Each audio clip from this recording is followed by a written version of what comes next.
বেশি থাকবে না, বেশি করবো না, কিন্তু অনেক দেখা যাবে বেশি।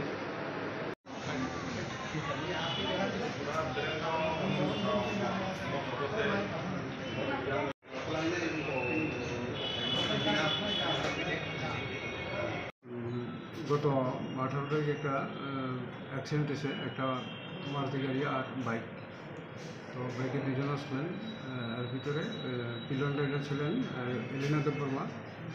হ্যাঁ, তো এলিনা দেববর্মা ওই দিন ঘটনার পরে জীবিতে অ্যাডমিট আসলো।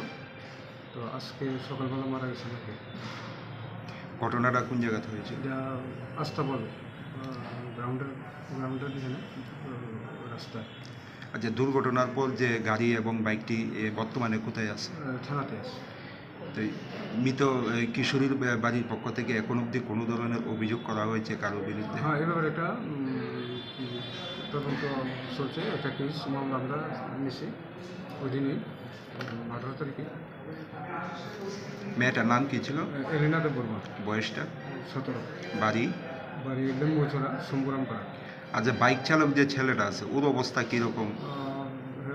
ক্রিটিক্যাল আছে, অপারেশন হয়েছে আজকে, যদি শুনছি।